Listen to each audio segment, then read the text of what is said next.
Hello, and welcome to Sobercast, where we provide AA speaker meetings and workshops in podcast format.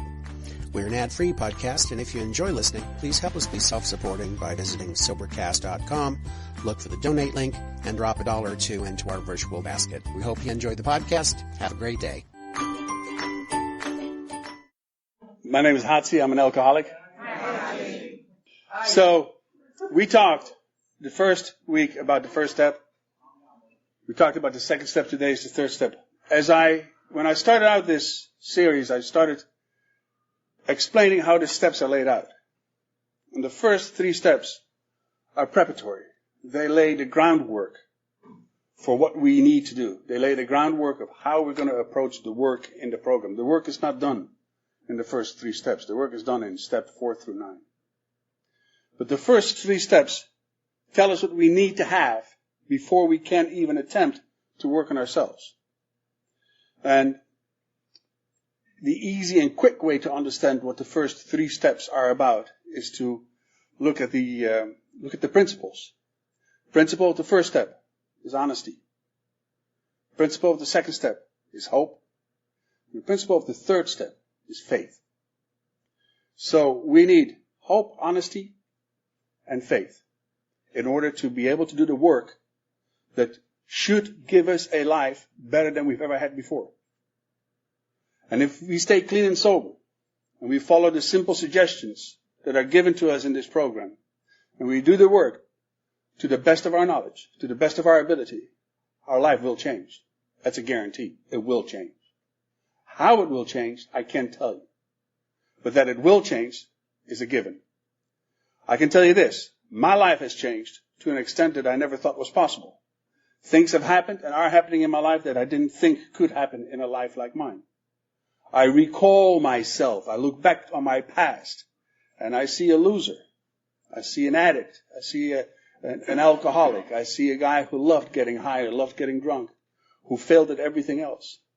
I liked to lie. I was a good thief. I was good at all that stuff.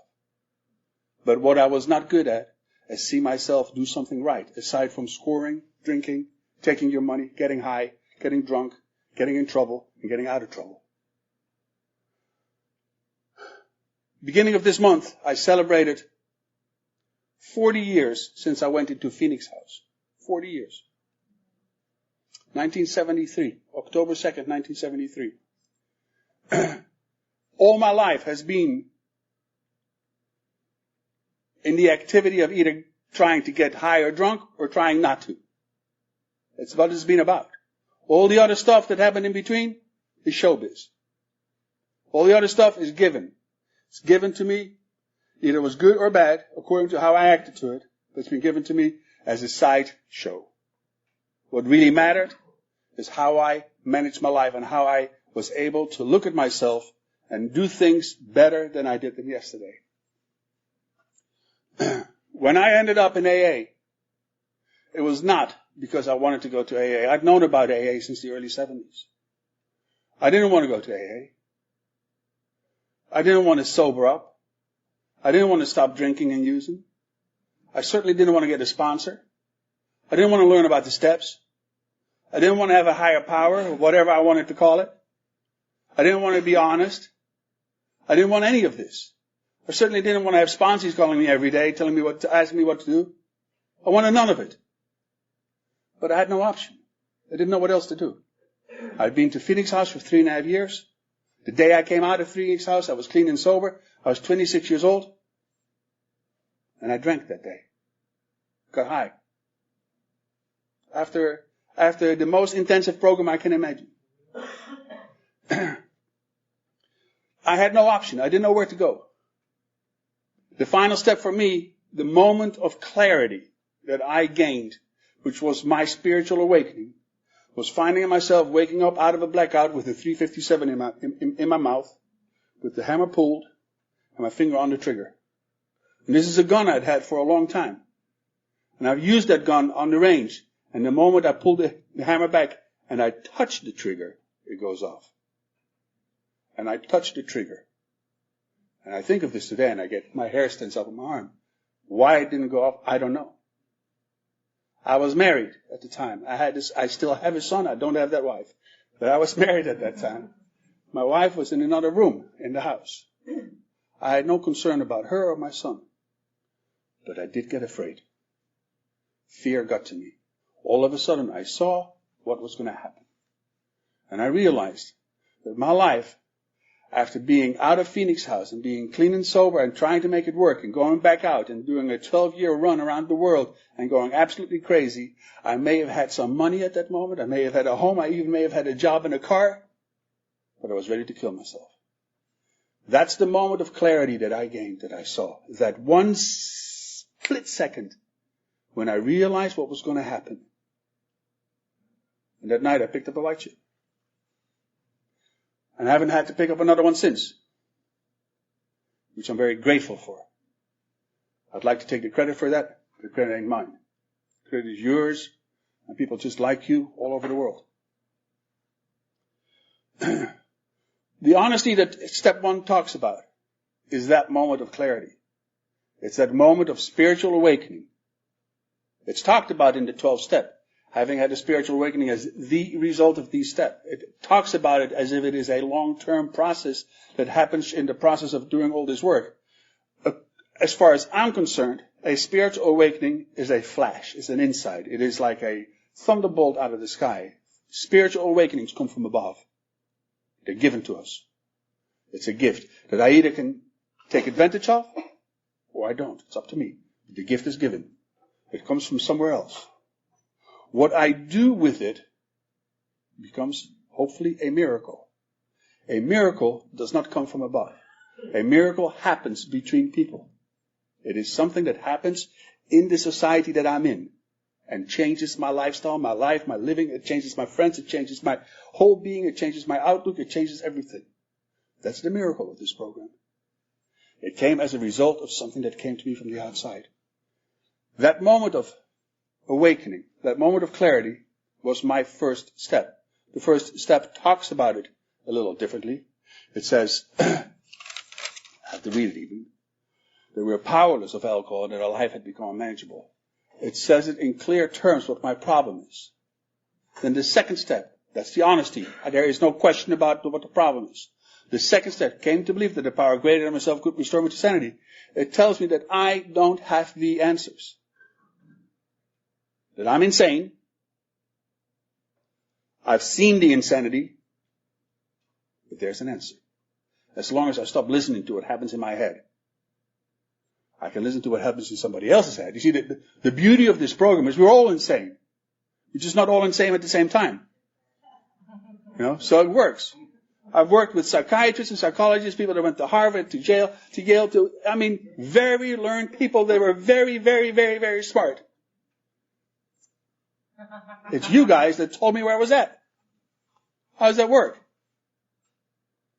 It's you guys that tell me what to do.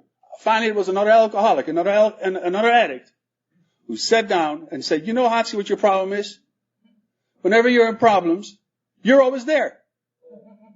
That's your problem. You're always present. When you screw up, you're always there. Guess what? Your life is unmanageable because of you. You're insane because you keep listening to yourself. Because you think you have the answers. We are the smartest people in the world, especially among ourselves. You hear that, alcoholics are the smartest, especially us. We say that about ourselves a lot. But I do believe we're smart. I think, hey, we're the survivors. We're the ones that didn't die. We're the ones that ended up on the street. We got beat up. We got hurt. We went into institutions, jails. We're the ones that got hurt and survived. Something to be said about that.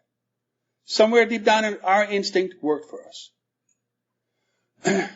But I had to learn a basic truth, which is that I do not have the answers to my problems.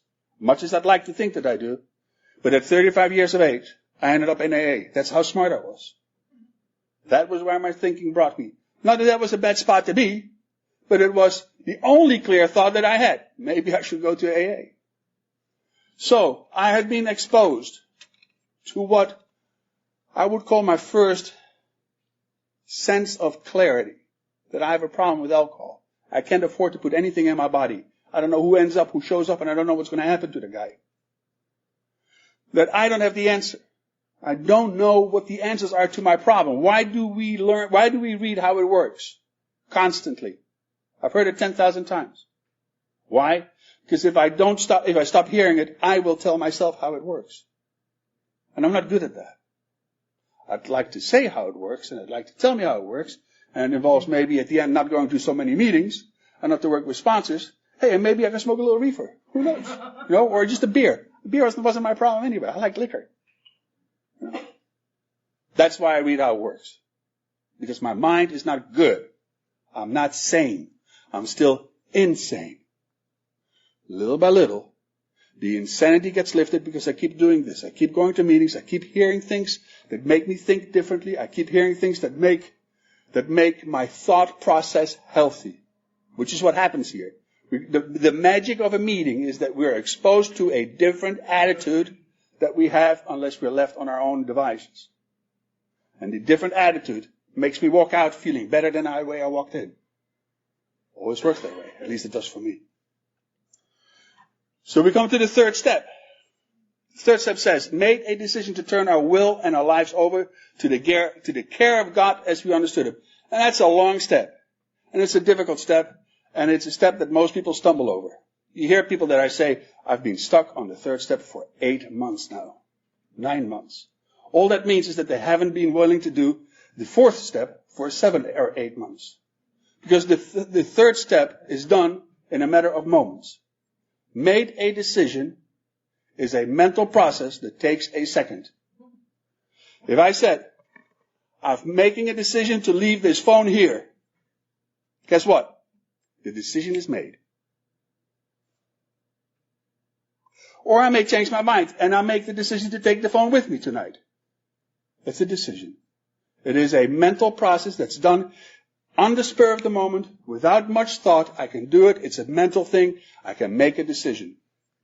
But then it gets complicated. It says, made a decision to turn our will and our lives over to the care of God as we understood Him. Now, why do they have to talk about God? So far it was good.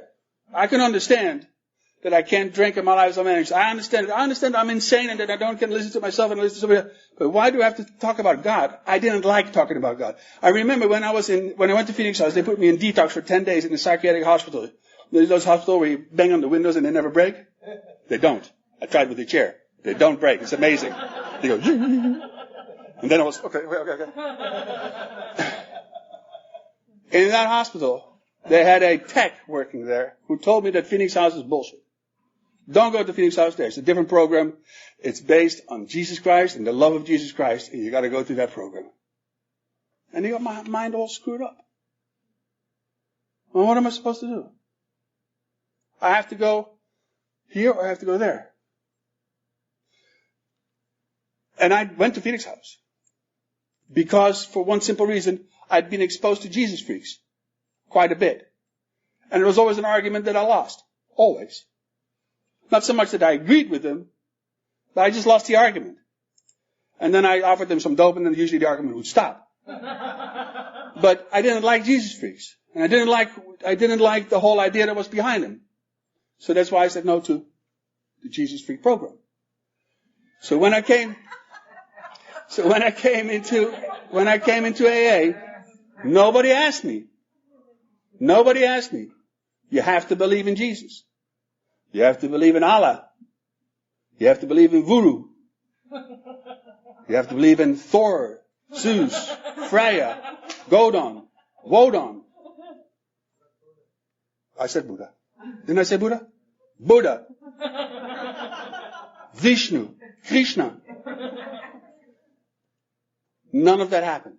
Which I was really happy for, because, as far as I was concerned, my spiritual path stopped when I stopped dropping acid. I loved dropping acid. And I loved everything to do with it. And I saw Jesus and I saw all those guys. And they were clear in front of my eyes. And they said, "You're a bad boy. You're a bad boy." And I go, "Let's take another one." So, spirituality for me was wasted. Don't talk to me about spirituality. So when I came in AA, and nobody told me you have to believe in Jesus, I was happy. They say, "Can you come back tomorrow and stay clean and sober tonight?" Yes. Get a sponsor. Okay, you're it. Good, I've got a sponsor. Don't use or drink between meetings. Okay, I won't. Do a meeting a day. Okay, I will. Follow the suggestions. Within reason. Okay. I did. Call us. Okay, I came. Those were the simple things I was asked. Nothing too hard for this mind. It was simple because I needed a simple thing. They didn't ask me to change my religion. They didn't ask me to change my view of the world. They didn't no, just these simple things. And it worked for me. That's all I wanted. Then they tightened the screw and they told me, stop thinking the way you do. Start listening to what we're doing.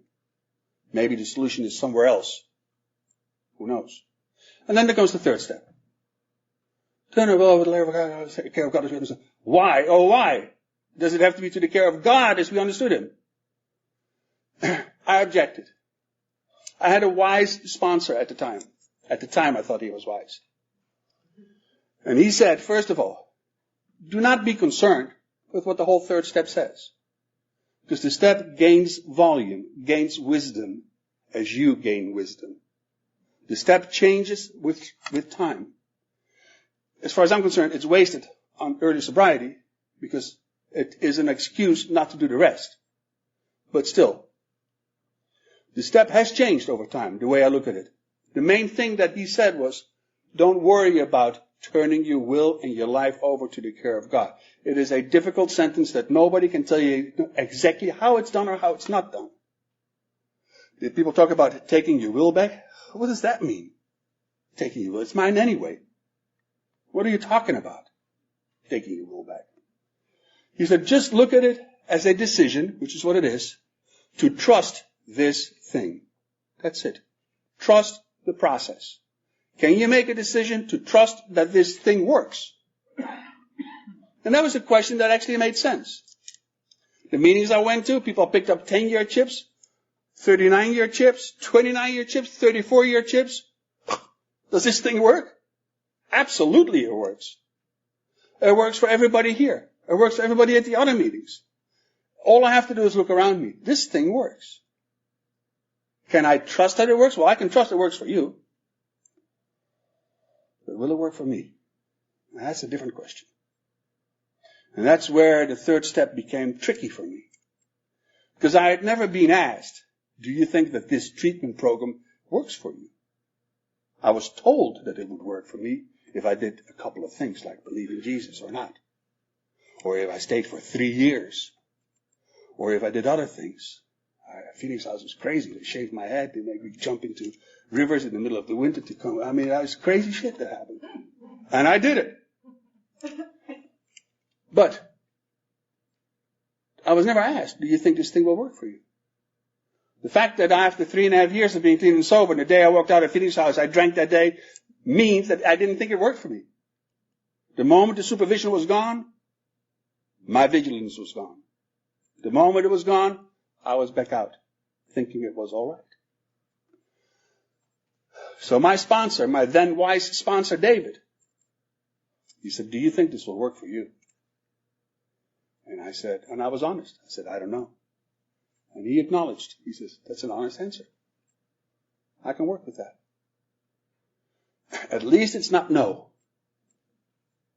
He said, can you see that it worked on me? And I said, yes, it has worked on you so far. And all I want you to do is what I have done. No more, no less. And we'll take it one day at a time.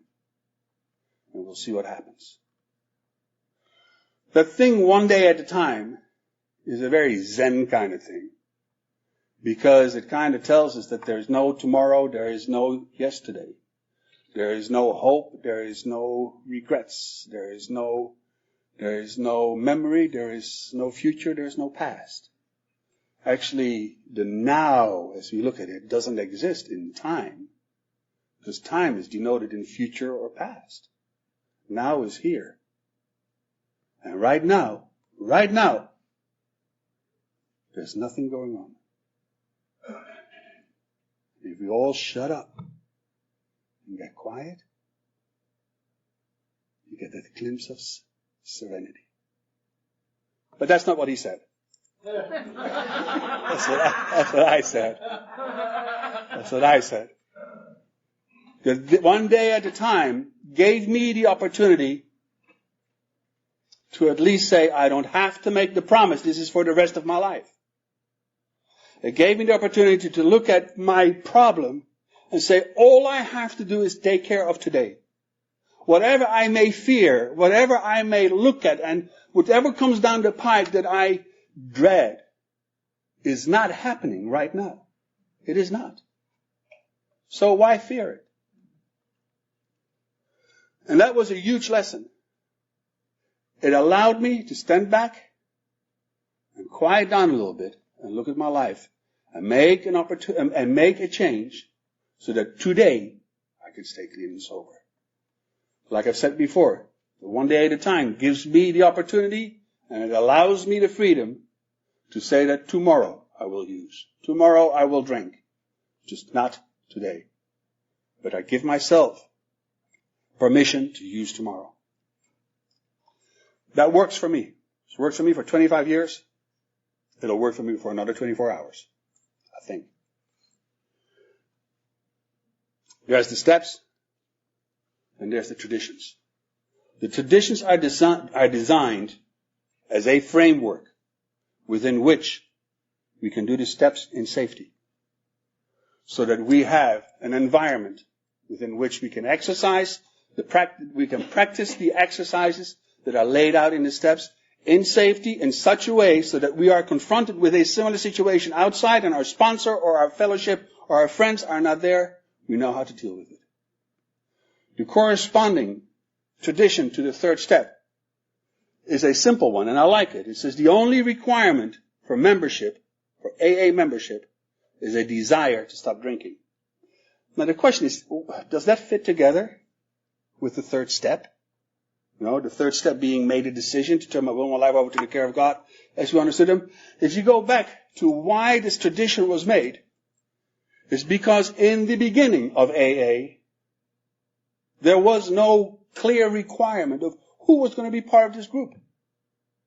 Every group had their own very stringent rules of who was allowed in. And believe me, women were not part of it. There were only white males in the beginning. Any other group was not allowed. Doesn't matter what you were. They put all together, all the groups, all the beginning groups put together their requirements for AA membership. And it was a list that is as long as you can imagine, with all tedious lists. And if we would all work those requirements, none of us would be here. And one of the other main problems is that they expected everybody to be a Christian, to believe in God, to believe in a higher power, to believe in either Jesus or God or whatever, and work this problem accordingly. Until a guy showed up who had a problem, aside from drinking and getting drunk and vomiting all over everybody. And he sobered up and became very influential in the program. 1934, 35, 36. He became very strong. And everybody was happy that he became very strong, but they were afraid of him because he had one other problem. He was an atheist. And they tried to throw him out. Until somebody said, you know what? The scores of people that he has helped, does it matter that he is an atheist or believes different than we do? And the point was made, it is not. So, to make a long story short, that's why they changed the third tradition to the only requirement for AA membership is a desire to stop drinking. Because this disease touches every ethnic group, every gender, every age group, in every country in this world. There is no exception. And to make an exception on membership would not only be wrong, it would be cruel. It would be wrong and would go against the rules of what we're trying to do. So once the third tradition was put in place, they realized too that the third step had to correspond to it. So whereas the third step says made the decision to turn our will and life over to the care of God, they added, as we understood him.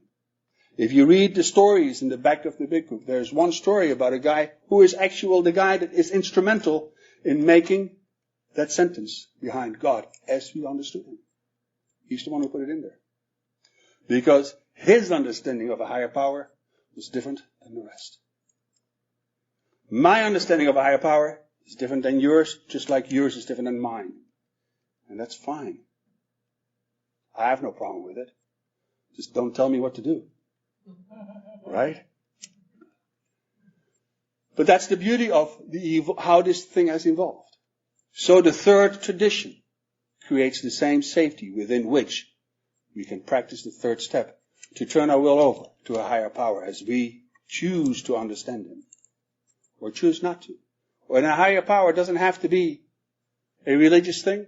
It doesn't have to be spiritual. It can be your sponsor.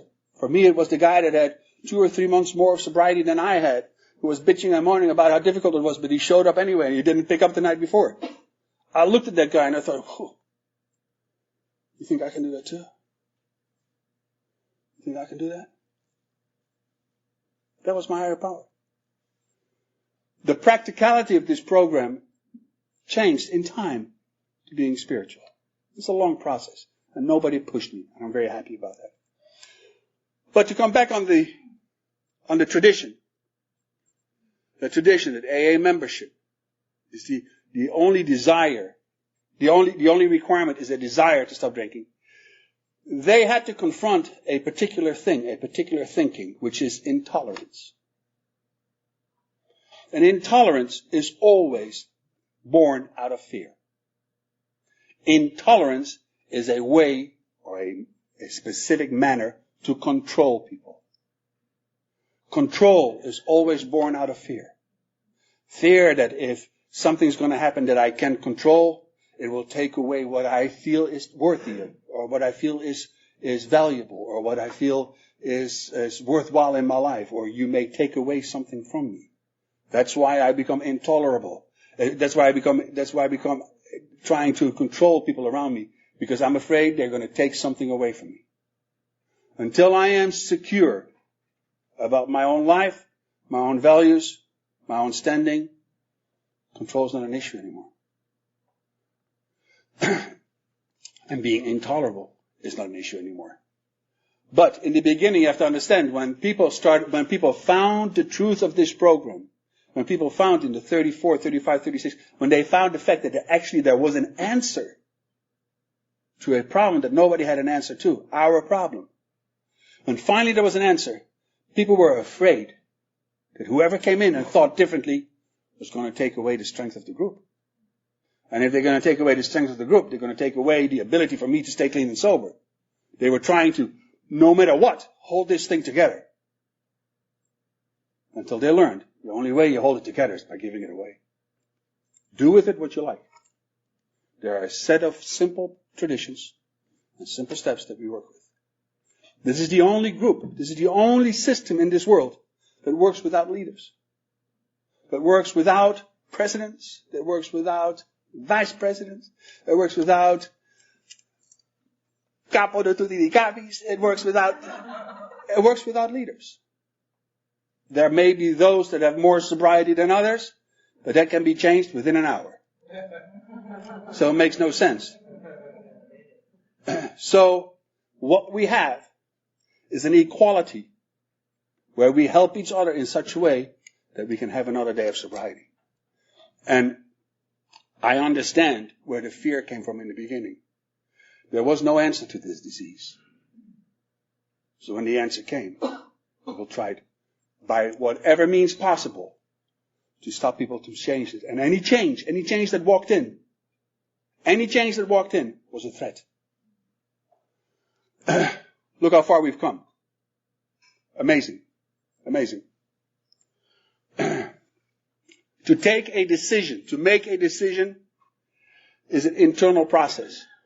It's an internal process that once it's done, it changes my mind, it changes my attitude. And I've said this before and I'll say it again. There is a certain set of rules, there's a certain rule that determines my behavior. Emotions motivate attitudes. Emotions create attitudes. Attitudes create behavior. Behavior creates emotions. So if I start with negative behavior, it creates a negative situation, a negative emotion creates a negative attitude, and it perpetuates negative behavior. It's a cycle that doesn't stop. The only way it can be stopped is to cut it anywhere in the circle, doesn't matter where, just cut it. We do it by the means of starting to think differently, by making a decision that maybe something different may be happening to me in the future than has happened all my life. By not worrying about the past, not worrying about the future, maybe my life can change if I make a decision that actually that change is possible for me. See what time it is. So, emotions, attitudes, behavior. My world is ruled by you. The way I act is the way you respond. If I act like a jerk, I'll get it back. If I act like a criminal, I'll get it back. If I act like a junkie, I'll get that back. I change how I behave, you will change too. Maybe not exactly you, but other people will. My world will change.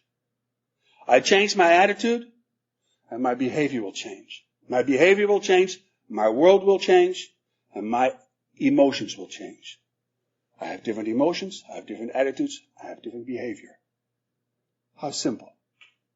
I wish it were that simple. As on paper it is, really. But that's how it works. That's what we do. Through the steps, through the practices and the simple practices of the steps, we try to change the way we react to the world so that the world reacts to us differently. It seems like we live two different worlds, one inside of me and one outside of me. Why? Because I can divide them. It stops right here.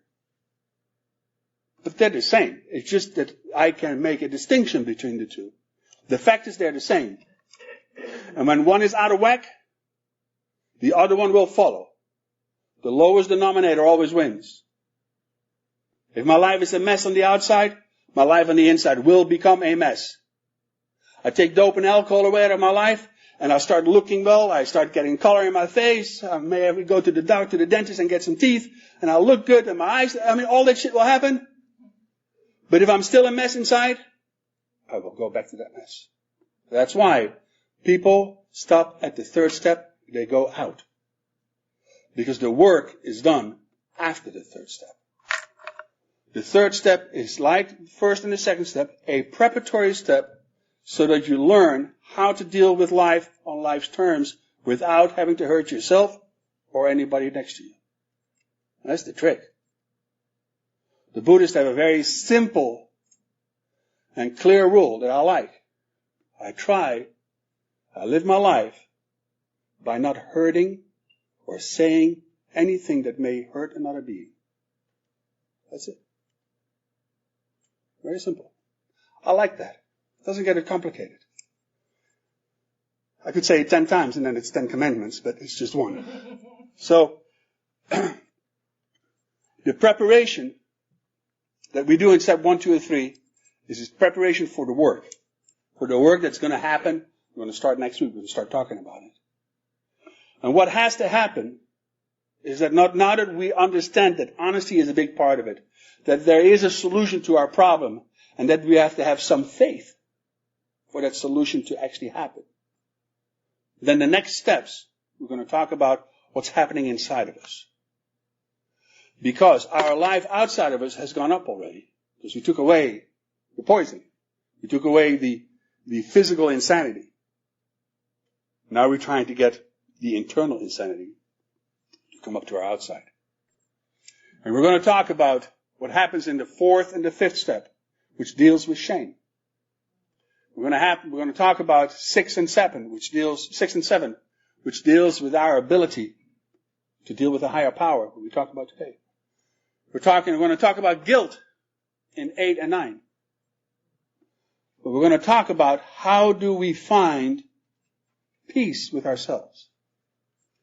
Men and women are made differently, not only physically, but mentally, the way they think, the way they approach things. And I believe that women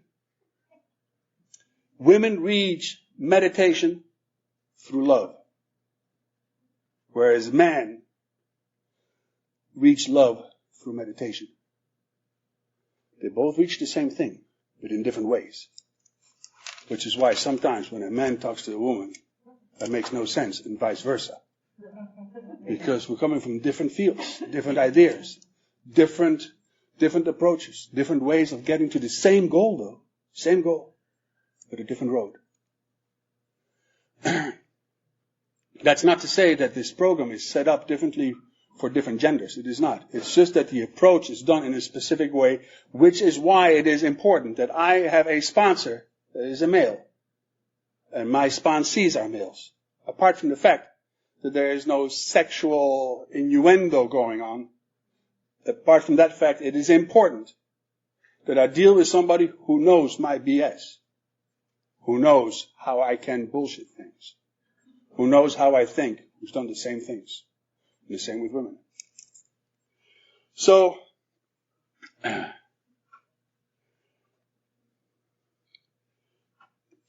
step 1, 2, and 3 are instructions. They are instructions of how to deal with the program. And it's not necessarily always explained that way. You go to beginner groups and it talks about step 1, 2, and 3 and how it's as a whole. They are the instruction booklet of how we're going to approach this thing. How we're going to approach the fact that we have to change the way we have to look at the world and how the world looks at us. How are we going to approach, how am I going to deal with the stuff that happened to me when I was a kid? Stuff happened to me at home that should not have happened to kids. It shouldn't have, but it did. And I can blame my parents for it, and I can blame those that hurt me for it.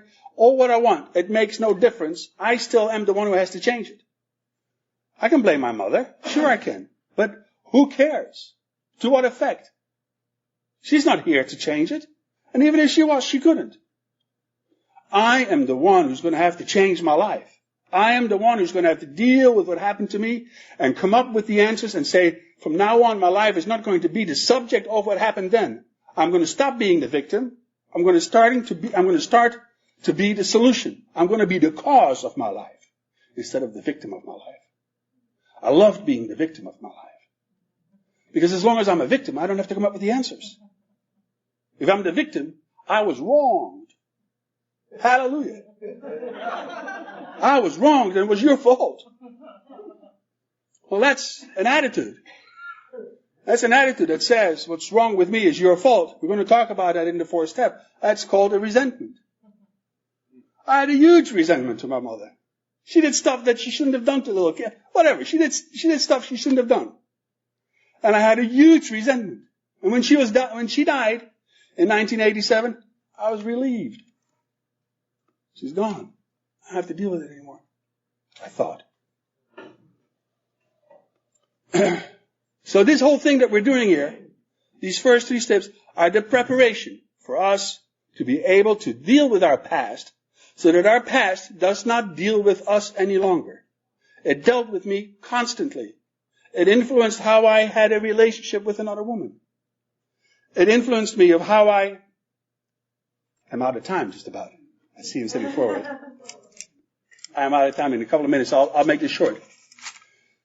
The whole idea of the 3rd step is to make a decision within the framework of Alcoholics Anonymous, within the safety of that the only thing you have to want is to be part of us. You don't even have to sober up. You just have to want it.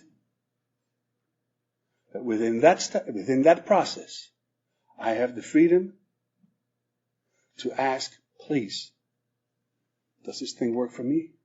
Well, I believe it does. And the moment I said, I think this thing can work for me, I found my treatment. I had no more excuses. The honesty of the 1st step worked. The hope of the 2nd step came to fruition. And I got the faith that perhaps there's a future for me. And my God, there is. So thank you very much.